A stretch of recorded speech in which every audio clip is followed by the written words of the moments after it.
quadro Caminhos da Sustentabilidade. Caminhos da Sustentabilidade, aqui no Sistema Sagres. E o Sistema Sagres de Comunicação continua a exibição dos 12 episódios da segunda temporada da série Caminhos da Sustentabilidade.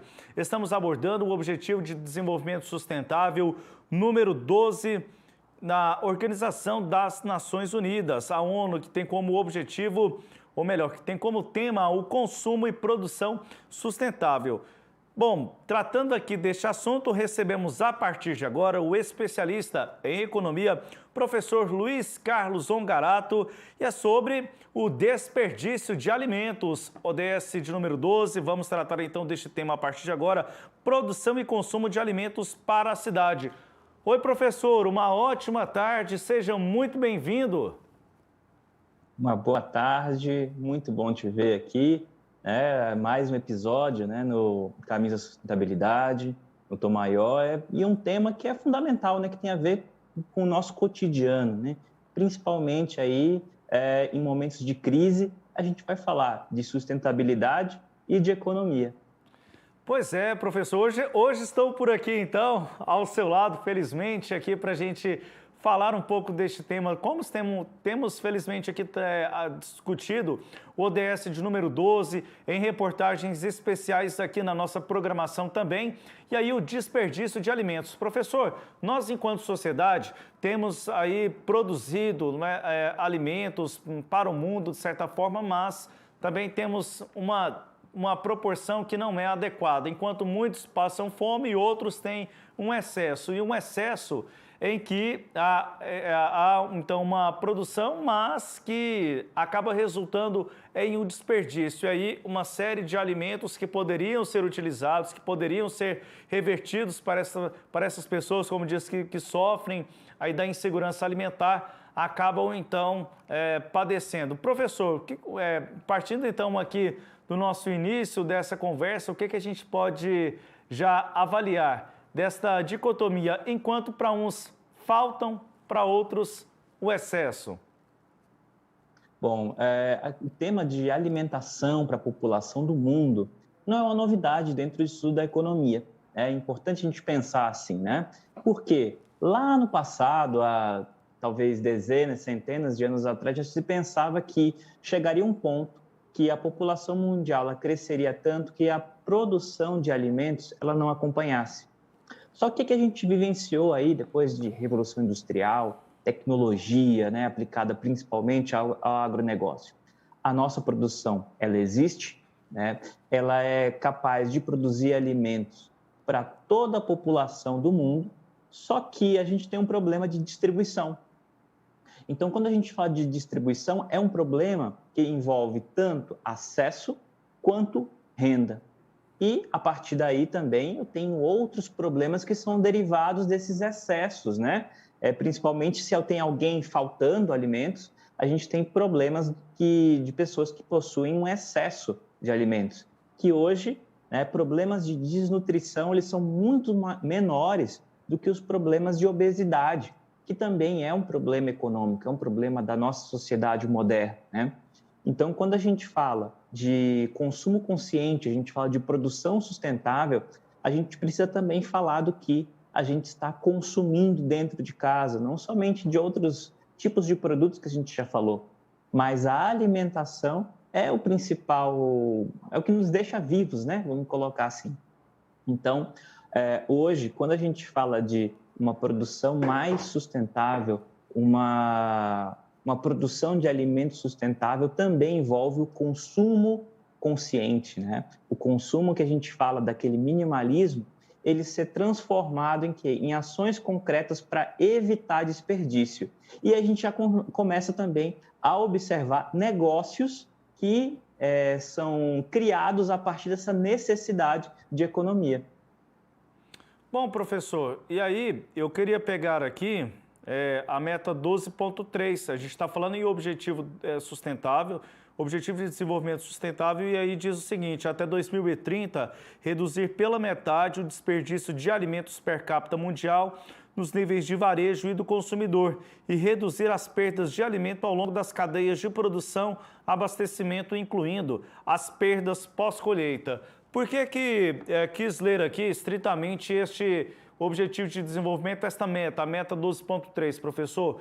Porque o que a gente percebe, alguns alimentos, e aí me remete muito à memória naquele documentário Ilha das Flores, né, que foi um dos mais premiados documentários da história brasileira, o Ilha das Flores. Para você que não conhece, é um documentário, é um curta-metragem que trata justamente do desperdício de alimentos lá na região metropolitana de Porto Alegre. Ele foi feito em 1989 e aí trata questões que elas envolvem também a economia.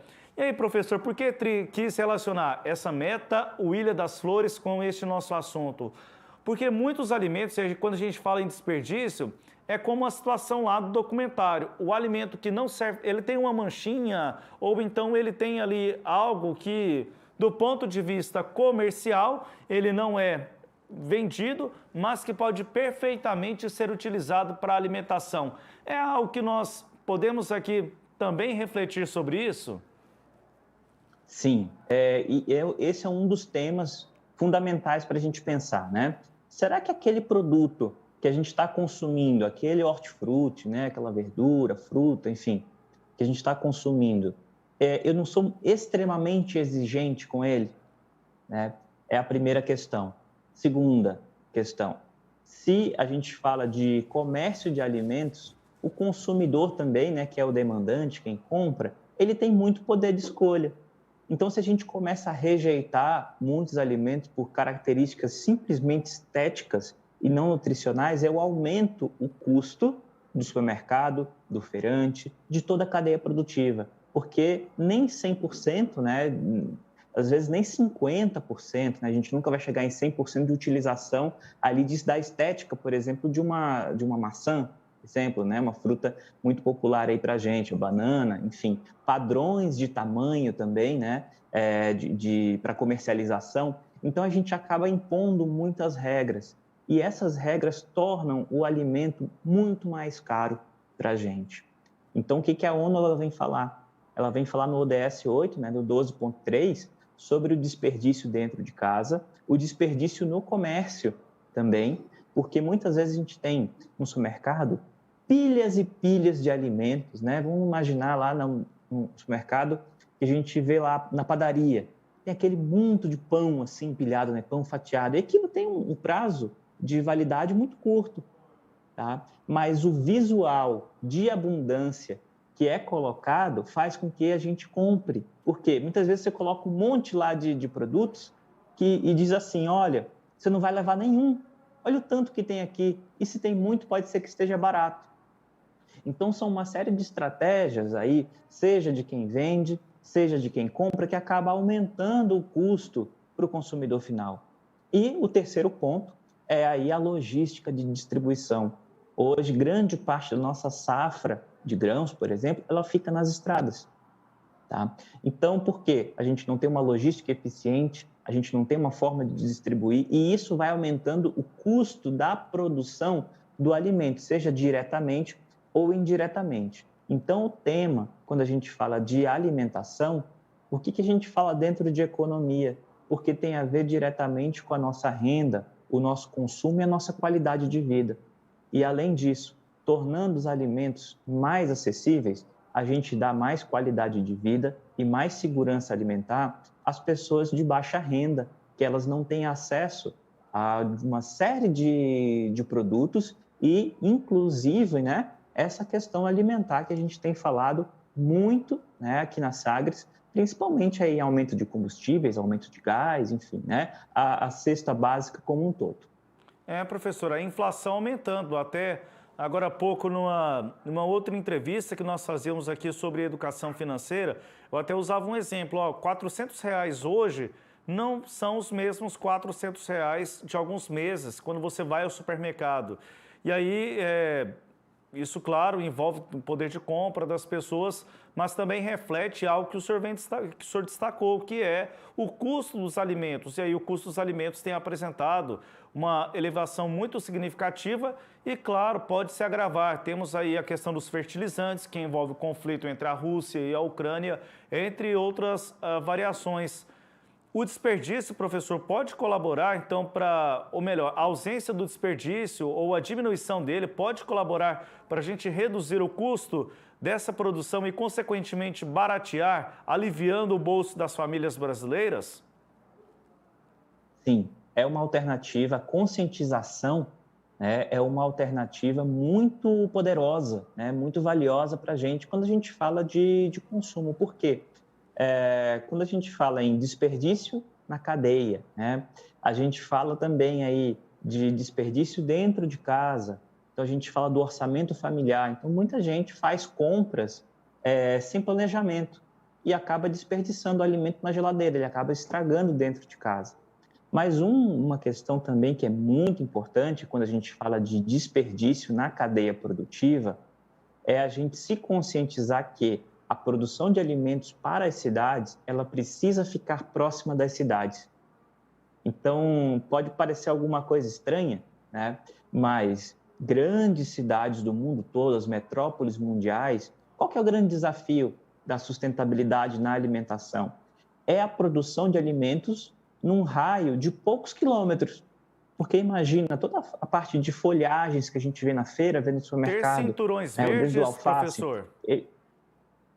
Isso mesmo, né? É essa questão da produção de alimentos ao redor dos grandes centros. E isso tem que ficar próximo da gente, né? Porque se a gente não tiver isso, cada vez mais o alimento ele fica mais distante. O alimento ficando distante de nós, das grandes cidades, acaba que tem um grande choque aí na nossa inflação. Por quê? Vai ser mais tempo, mais combustível, mais dinheiro, mais pessoas envolvidas e a gente acaba que fica ruim para o produtor e ruim também para o consumidor, com uma cadeia muito longa e insustentável. Bom, professor, e algo também, o senhor destacava agora há pouco e me trouxe aqui à memória a questão daquilo que é Eu não estou ouvindo. Bom, temos aqui Acho que teve algum problema de conexão. Temos aqui um problema em relação à nossa conexão de áudio. Daqui a pouco a gente vai tentando, então, estabelecer aqui. Estamos apresentando Sagres em Tom Maior.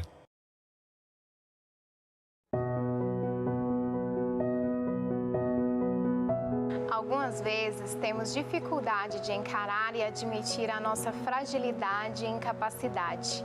É compreensível que assim seja, porque desde bem pequenos aprendemos a enxergar e compreender o mundo e a nós mesmos através dos óculos da perfeição.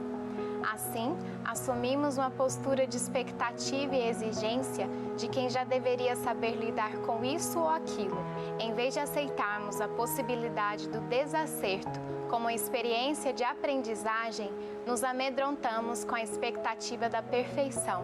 E ao longo do tempo, vamos nos afundando na tristeza, aflição, medo e impotência. Se assim nos encontramos, procuremos formas para mudar os óculos. Relembre-se de que a essência humana é a imperfeição, e este é um convite a uma postura de humildade e aprendizado contínuo. Mas, portanto, não são vias de justificativa da irresponsabilidade e atitudes equivocadas. São processos do desenvolvimento humano e aprendizado. É necessário, sim, o esforço responsável para um crescimento gradual e contínuo, e a consciência de que a cada amanhecer sempre há uma nova possibilidade de fazer o seu melhor possível.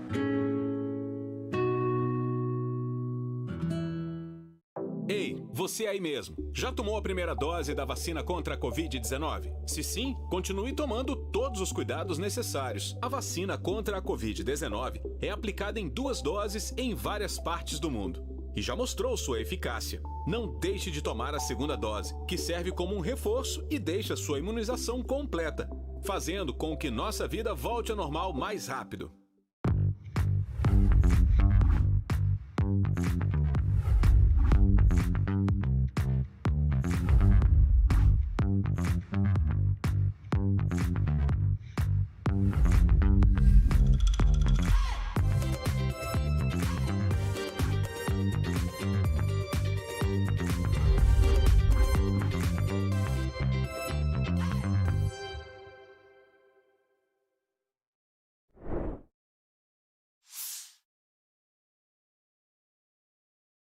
Você já deve estar cansado do coronavírus. Quem está na linha de frente trabalhando sem parar para salvar vidas, também. O combate ao Covid é mais do que somente a vacina. É também a conscientização. Evite sair de casa e ter contato físico. Mantenha o distanciamento e lave sempre as mãos com água e sabão. Pequenos gestos podem salvar vidas. Todos juntos contra o coronavírus. Essa é uma campanha da Sagres.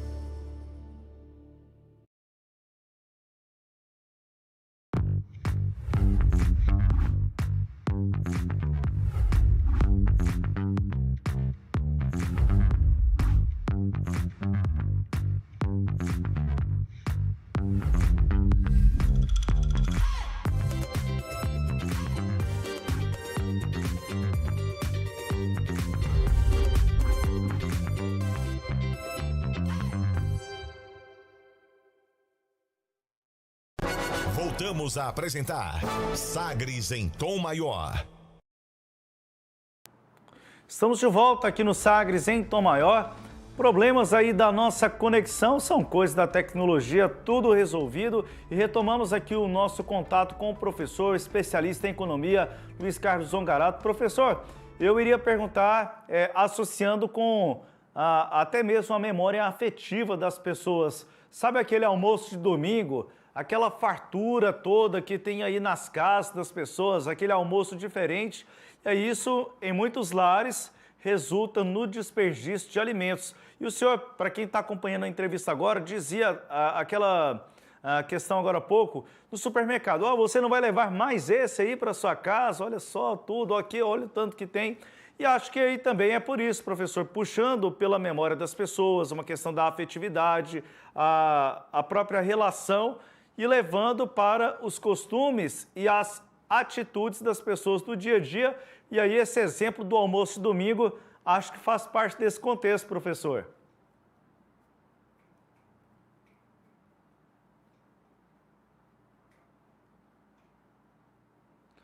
Professor, nós não estamos conseguindo ouvi-lo aqui. Professor Luiz Carlos Zongarato está conosco. Agora sim, professor, o áudio já restabelecido aqui. Perfeito. Então, a questão, né, muito cultural, como você havia comentado, né, da abundância está ligada também a um status social, que a gente sempre comenta, né? Essa questão de economia tem tudo a ver com o comportamento das pessoas.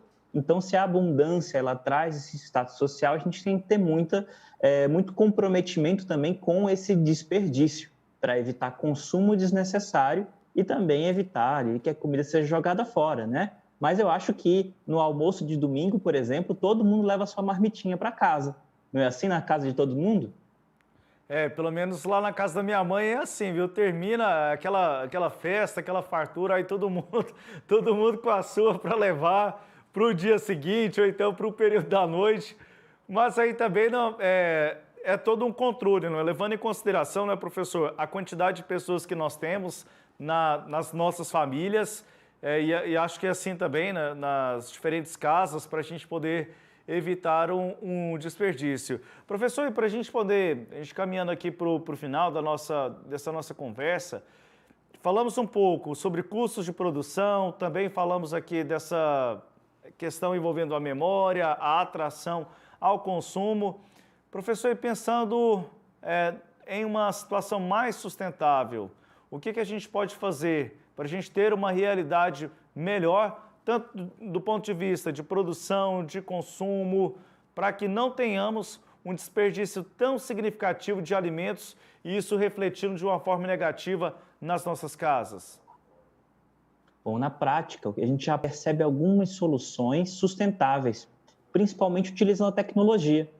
Existem muitos aplicativos, várias startups começando a se atentar a isso, principalmente com a venda de produtos, por exemplo, que estão em lanchonetes ou em restaurantes, que está próximo ali da data de validade, ou que foram produzidos durante o dia e até à noite não foram vendidos, mas ainda estão em ótima condição para consumo. Então, é feito o quê? Um lançamento, como se fosse um aplicativo de alimentação, como a gente já conhece, né? Para oferecer a preços mais baixos.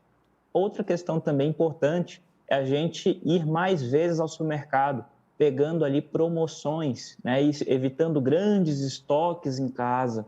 tá? Também é uma alternativa. Outra alternativa que a gente já percebe a sociedade se organizar, além dos aplicativos, ONGs que buscam alimentos em restaurantes, principalmente restaurantes ali de mais alta gastronomia, tem um desperdício maior.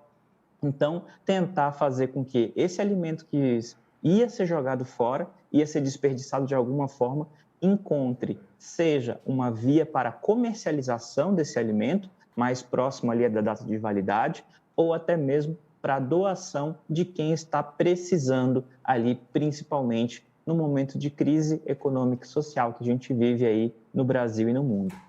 Reflexão do professor Luiz Carlos Zongarato nos caminhos da sustentabilidade. Professor, muito obrigado aqui pela sua participação. Foi um prazer estar com o senhor novamente. Espero até uma próxima oportunidade e que não seja distante. Perfeito, foi um prazer